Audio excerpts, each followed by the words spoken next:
Al or Lilstarnerd, and I like pens. I'm sure most, if not all of you, can relate to that. Quite a while ago, I got these two Pentel brush pens, and I never used them because like my style I didn't use pens a lot. But lately, I've been doodling with them, and I have become obsessed. And because I fell in love with those pens, I've been trying to find more. I could only find a few at Michael's in the clearance bin. And then I also found some Papermate, like felt tip pens. They're not the same, but I did get a few fun colors. So I have these pens and I really want to draw with them. And so I thought it would be fun to bring you along as I fill out this spread full of pen doodles. And I also thought I would try to put these Tombow markers to use.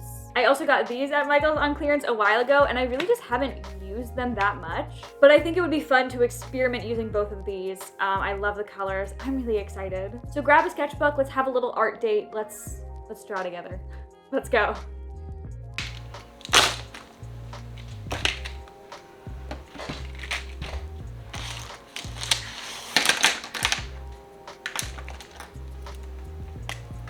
So, like I said, I've been in love with these Pentel felt nib pens. I think they're felt nibs. I don't know, but that's what they feel like. The Papermate pens are similar, but the nib is way like shorter and rounder. Like the Pentel pens have this beautiful like borderline brush nib. It's a bit flexible and it feels so good on paper. They're also way juicier, and the ink is just, it's like nicer, it's more opaque and saturated. So while I'm still looking for Pentel pens, they're good placeholders, but they're definitely not the same. The Pentel are definitely superior. But yeah, I've had those two pens, the blue and the yellow, for at least a year now, probably more, probably more like 2 years. And I really only just started using them. Like, I love to use ballpoint pen for sketching and stuff like that, but I think I've always shied away from really bold mark making, especially with no sketch first. So these pens have just never really had purpose for me. But with my current sketchbook, I'm trying to be a lot looser and to care less about the results and to just do whatever impulse comes to me, try different things, to indulge myself in whatever way I want. So for example, there's been lots of swatching of just the same colors over and over again just because they make me happy. Lots of repeating methods and styles just because I want to, because I enjoyed it. I'm not worrying about making sure each page is unique and interesting enough for a sketchbook tour, which, look, I'm not saying that keeping my sketchbook that way before was a bad thing. I really like my old sketchbooks and I enjoyed working in them. I don't think that it was hindering me or anything, but lately I've just been craving certain things in art that I don't normally give myself room for in sketchbooks. And so for this sketchbook right now, I'm giving myself that room while I'm in this phase. You know what I mean?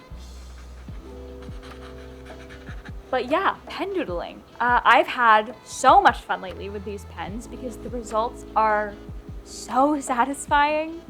That's the main thing. I just really like the way the doodles look at the end. Especially with the darker colored pens, they just look so good. They look so yummy. But it's also been really fun because it's making me be way more confident, forgiving, loose with my drawing. It's not sketching, it's definitely just drawing, doodling. There's no prep. I just go right in with the pen, which is not the norm for me. You know, I generally need a sketch beforehand, especially because a lot of the art I do is more realism, traditional, layered type stuff. It's not really graphic or super stylized or simplified. It usually requires some sort of prep physically or mentally. I haven't done little doodles like this in a long time. They kind of used to be a regular part of my art practice back when I was getting started online, in college. But even then, it was pretty different.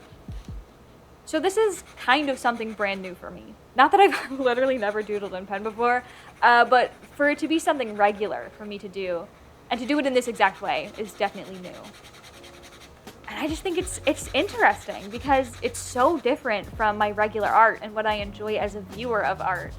Even one of my really recent videos about the night commission, I was saying, this is the art I want to make. This night, this is what I want to do. I finished the piece and I felt so great. And I was like, this is what I want my artwork to look like. I want this to be what I'm known for. But then at the same time, all I want to do in my sketchbook are these little pen doodles, you know? I don't know, it's hard to explain. It's weird. They're both true and they're so different from each other. I also think it's interesting because this spread is a lot of animals. And a lot of what I've been doodling with this pen are animals.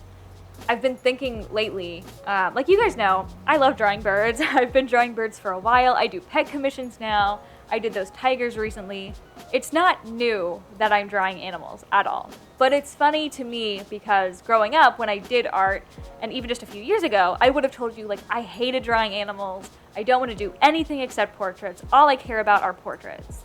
My mom would want me to do things she could hang up in the house, like landscapes or flowers or animals, anything but like random like celebrities or perfume models that we didn't know. And I'd be like, hell no, I don't care about those things. I want to draw like life, eyes, humans, emotion. And it's so interesting now because although I am still very passionate about portraiture, I find myself a lot of the time doing things like plants, animals, landscapes. I've been craving still life drawings and paintings, which I never wanted to do when I was younger. I think I found that there is life in those things. There is emotion and passion and stories to be told if you find the right subject and paint them the right ways. And as I get older and more skilled, I want to pursue those things because I find them more challenging and beautiful now for the reasons that I found them boring and lifeless before, you know? I just wonder, what would 12-year-old me do if I gave her all the reference photos I use now, you know? She'd hate me. She'd refuse to draw them. And I think that's so funny and so interesting that I've come so far, like so far. And obviously, our tastes evolve over time, from clothes to food to people to shows to music, and of course, to art. But it's so surreal to take a step back and really see that in yourself. And I think it can be scary sometimes. Like, who am I if not a portrait artist? Right now, I'm really avoiding gouache because I just haven't been feeling it. And it's like, oh my God, what if I lose this thing that I love? But I think it's important to kind of look forward instead of backwards. And I also think the things we love and kind of grow out of don't ever really leave us. They just take a step back for a while. A great example of that for me is markers. They were the main and almost only art supply I used for years in the beginning of my art journey online. But as I was introduced to more things, they really took a back burner, and I didn't find them as fun or as interesting. I just didn't reach for them that often anymore. And it was so weird because I had advertised myself as this marker artist for so long, and I felt that people knew me as that. And so it was scary sometimes to like post non-marker art because it wasn't received as well sometimes. And that sucked.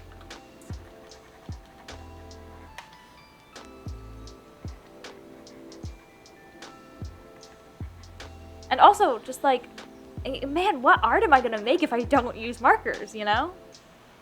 But then after about a year of not using markers that often, I'm now back to loving them. I still don't reach for them all the time, but that's okay because now I'm making more things with more knowledge and more techniques, and I'm not just doing the same thing every day.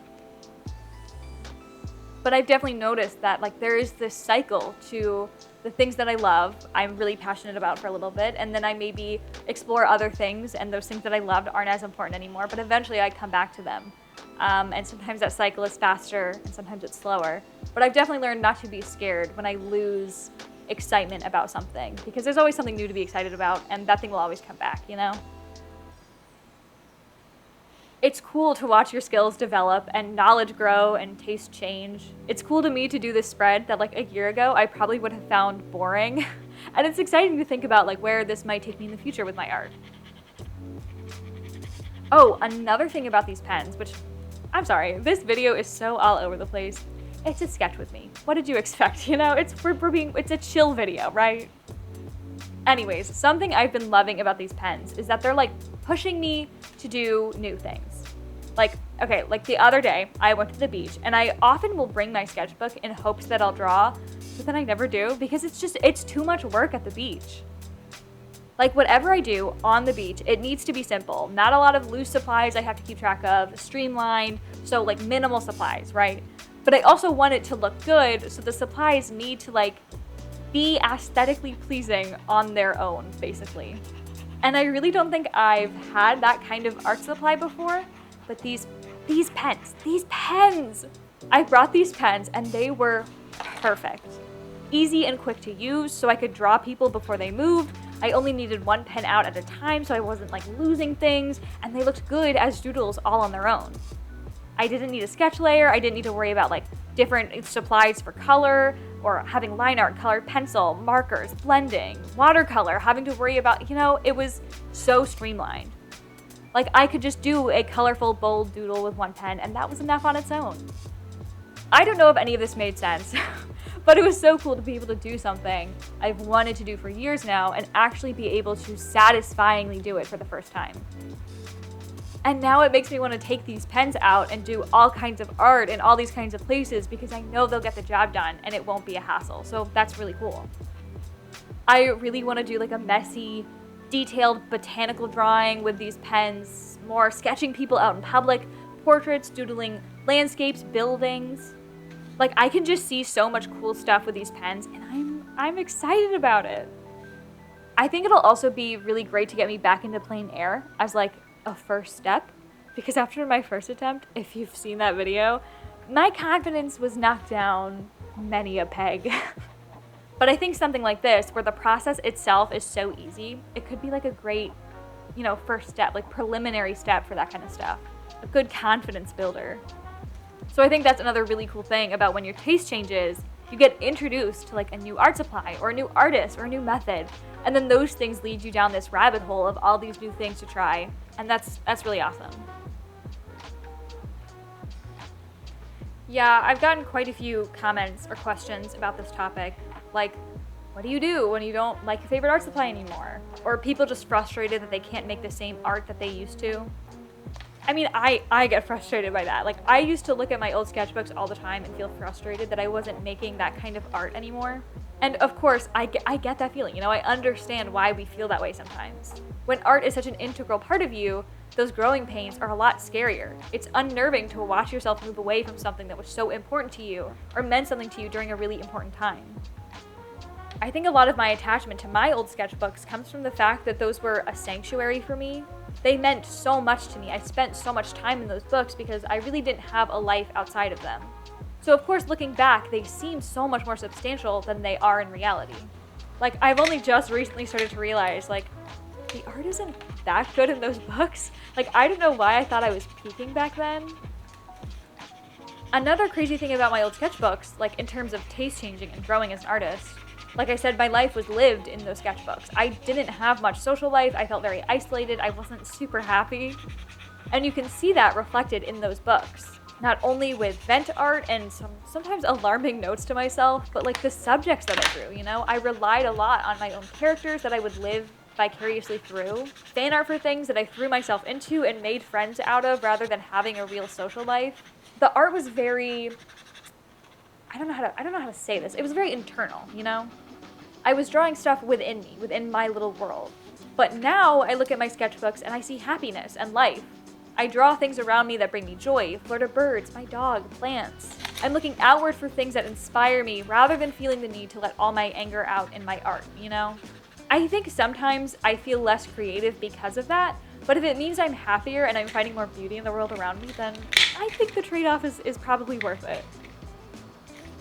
Another kind of tangent I want to go on about taste and things evolving is how it's affected and influenced by others.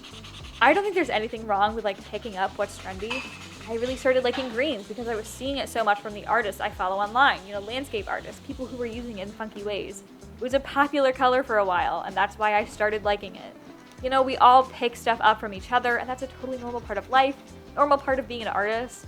But one thing I've noticed is there seems to be a very distinct style that is very popular and trendy right now. It's very stylized and cute, and don't get me wrong, don't get me wrong, I love it. I think it's an amazing style. But I feel like the style is very easy to replicate no matter, your skill level. Like, you don't need to be insanely skilled to achieve this style in like terms of like realism and traditionalism. And I think it's a style that was distinctly coined by a few very popular artists, as far as I can tell, like from my perspective.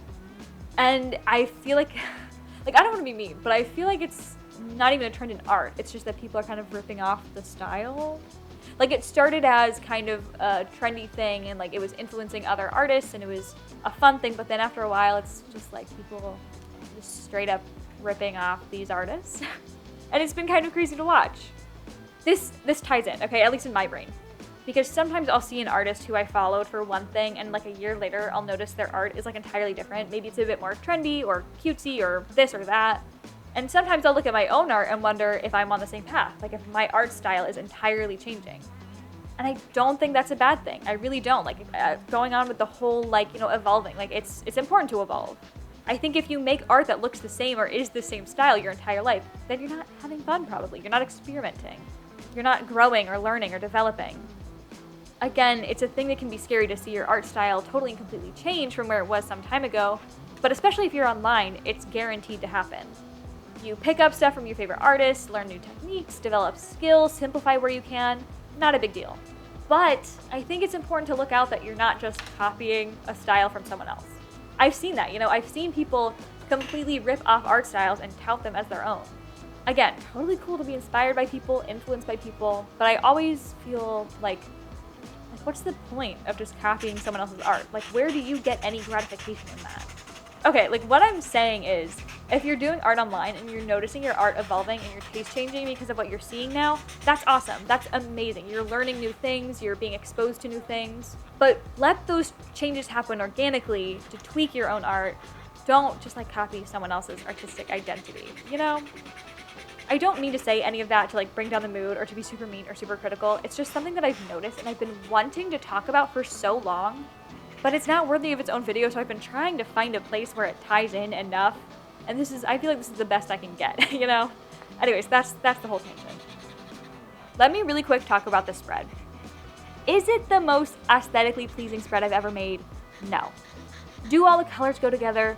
No. But I don't care.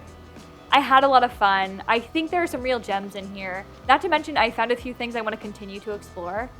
I think I'd love to revisit the woman and the dog. They're not meant to be, like, on the same plane. Like, they are two separate doodles. But I think they look so good together. I'd love to try that again, to explore that. The green and pink bull terriers. I love the lighter Tombow with the darker pen of the same color. I absolutely will be going back and doing more doodles like that. I love the way those look. Of course, at the end, I had to swatch all the colors I ended up using because, again, I'm obsessed with swatching lately. But overall, this is exactly what I wanted to do today, so I'm glad I did it.